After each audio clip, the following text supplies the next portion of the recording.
Good morning, ladies and gentlemen, and welcome to the show. Glad to have you guys here on this Friday, the 8th of December, 2023. Thank you for tuning in. Now, my channel can act as a resource. Say, what kind of resource? Well, say you wanted to know in 2018 what all the markets were doing. You wanted to know what the stock market's doing, what the oil price is, what the dollar index is, all these things. You just go back and you can find that particular day, in my older shows. It keeps a record each specific day, of I go through all the markets and I show you exactly what they are on each specific day. There's another thing I wanted to talk about. Yesterday I did a show on preparedness, and one of my viewers said, "How do you prepare? What? How? What? When?" Well, there's new people out there that's coming in right now, and maybe I should just go over it with you real quick. I recommend that maybe you got a closet in your house that's full of sports equipment. you know? Stuff. And you've never opened it. You've all got these closets. You open the door and everything falls down in a big heap. Maybe you never used any of that stuff in the last 30 years. Maybe you're too old for it now. Maybe you got ski equipment in there and you're too old for it. Clean out the closet.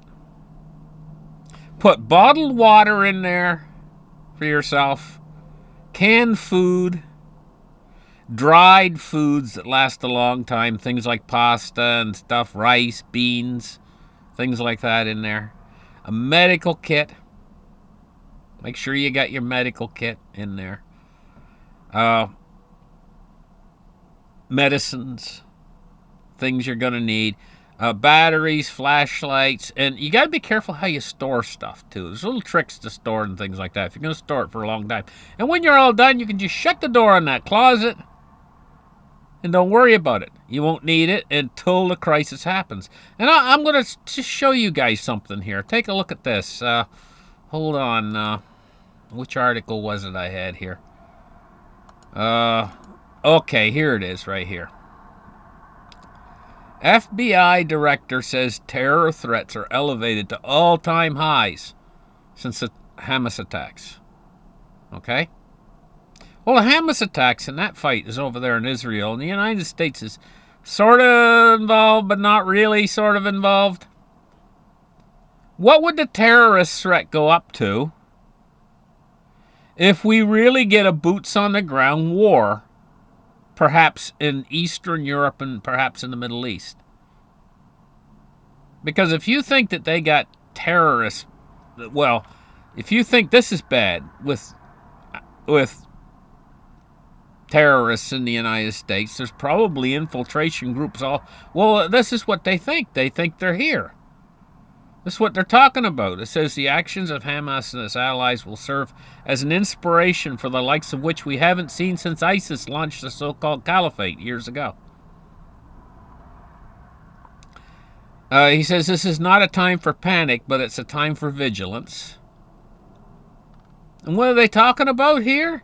They're talking about tensions rising and how that increases the chance of terrorist attacks. And it can come in many forms.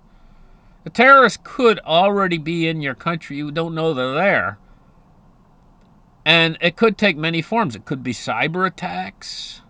It could be attacks, real attacks on the infrastructure and things like that. Your lights could go out over a large area. Gosh only knows, what they could do.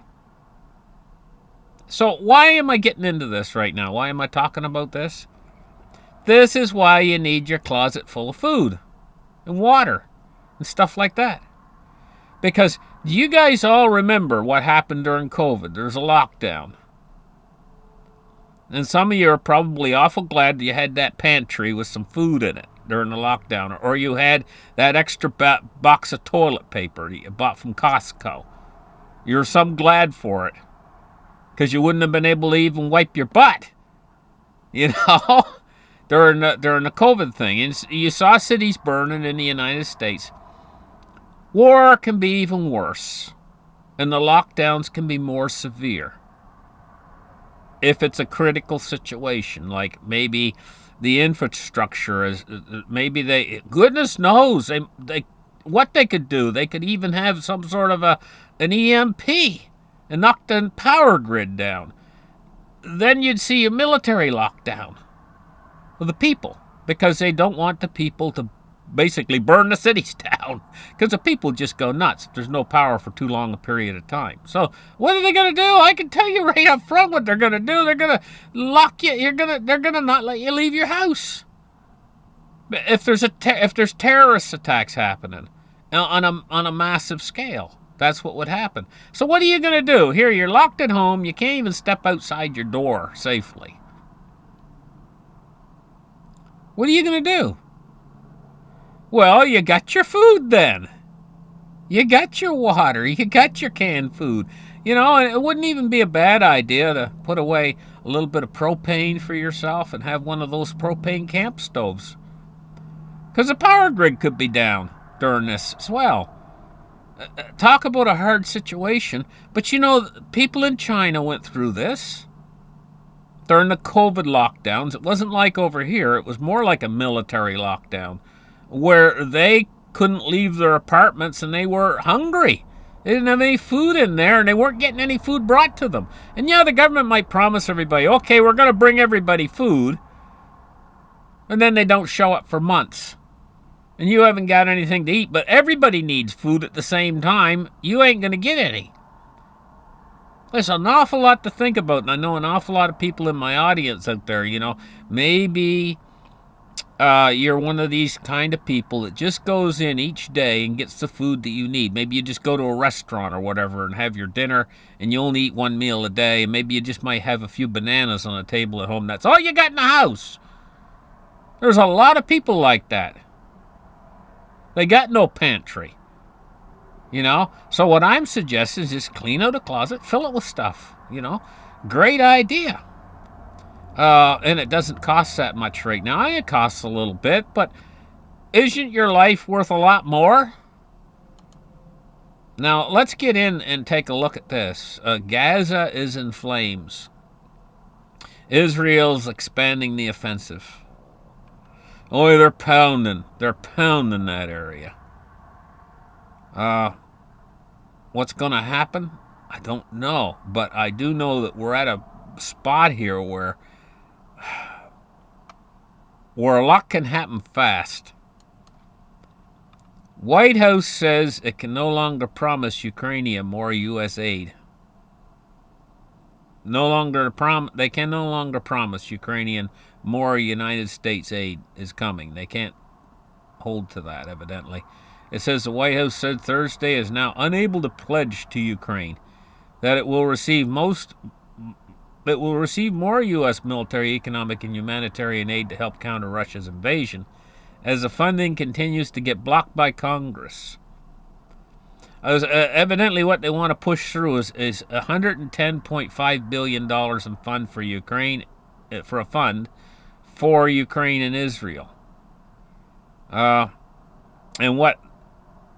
what's blocking it is the U.S.-Mexico border, immigration at the U.S.-Mexico border, according to this article. They want to change things on that. So we have this going on right here. I tend to think about this situation in Ukraine right now that, well, it's not good. Let's just put it that way. It says Russian strikes on Ukraine kill at least one as attacks on Kiev resume. My gosh, look at that car. No wonder the guy bought the farm. Look at that car. You can't even tell it was a car. Well, I mean, the other cars, that truck over there is flipped upside down and stuff from the power of the blast, but this car evidently took it directly, a direct hit. And look at what it's done to it. It's just a heap of, it's worse than a car that's been through a crusher. And there was a person inside that? No wonder he died. Look at the blast hole it left right here. It left a hole in the ground 40 feet deep. Man, that was a powerful missile. It just probably flew in fast, probably hypersonic or something. Gosh only knows. Bad situation over there. Now in Venezuela, the United States is going to now conduct flights over Guyana as tensions mount over the Venezuelan dispute over this area. And so the United States is doing these flight drills, and they're saying unwavering support for Guyana. Where have we heard that before? This is like, you ever remember the movie Austin Powers? You know, the Austin Powers movies where he played like a James Bond kind of character. You know, unwavering support for Guyana. This is mini me compared to Ukraine, but it's like a mini me. I don't know. Maybe it could boil up into something pretty darn big, but it's the same idea. The United States would support the Guyanese military with funding. Is that what they would do? Is that what that means? I mean, is that a kind of a around the corner way of saying, okay, United States says unwavering support for Guyana? Now, if Venezuela attacks, kind of like Russia attacked Ukraine, could this be like a mini-me situation? You know? Like the similar idea? That's what's going through. I'm asking that as a question. Could that be what happens here? And another war erupts? Because it sounds like Venezuela is really eyeing. Okay, it hasn't happened yet, but it's enough to get the United States to conduct these joint flight drills with Guyana. It says amid growing border tensions between Guyana and Venezuela. It says a long-running dispute over the oil-rich Essequibo region. It's in the International Court of Justice right now, and you can bet they'll rule for Guyana. They're probably waiting for the ruling before anything happens in this situation. I wonder how powerful the Guyanese military is compared to the Venezuelan military. Now, I haven't looked that up to find out which side's the stronger, or just how that situation stacks up yet. I probably will. As ties warm, Turkey's president says Greece may be able to benefit from a Turkish power plant. Can you believe this? It wasn't that long ago there was astronomically big tensions between Greece and Turkey. I almost say take Japan and pour in some grease and fry the turkey in Japan. You know, I mean, I'm just kidding around joke, but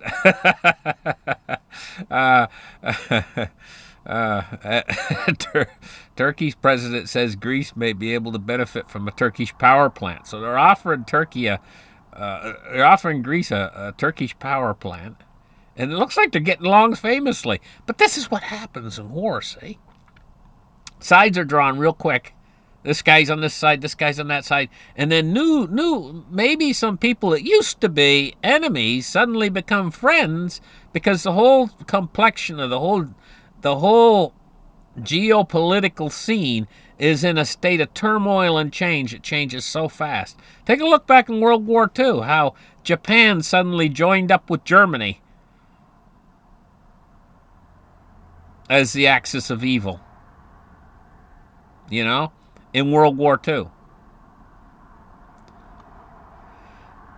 Now, let's take a look at the silver price today. Ain't this something? It's down 70 cents more again. It was way better off before we had these price raises, because at least we were stable at a higher price than this. You know, now if you guys are buyers out there, you want to take note of this, because they're getting down near production cost right now. Again. We're going to have to wait and see what happens, but they're overcooking this. It's moving into oversold territory, I would say. It's overcooking this downward spiral we've had the last few days for gold and silver. At 23.09 for silver. Let's take a look at gold. 2001, and look at it. It's nose diving as well. Down $26.20 today. Let's take a look at crypto. Bitcoin is at 43,809 and looking strong. Ethereum is at 23.54 and looking strong. And XRP is at 66.5 cents and very strong. So crypto's doing really well right now. Dow Jones Industrial Average today, it's plus 5 points at 36,122, near an all-time high. Taking a look at crude oil, 71.23. It's up $1.89 today, which is a pretty good leap to the upside on crude oil. Now, bonds and rates today, we're looking at U.S. Treasuries yields rising. Taking a look at the 10-year, it's at 4.26. It's up 13 basis points, which is a rather large jump to the upside. And the 30-year is up at 4.34. That's 4.34, and it's up 10 basis points to the upside. So pretty big jumps in the yields today. Thank you guys for listening to the show. Like and subscribe, and we'll catch you guys in the next episode. You guys have a great afternoon. Bye-bye.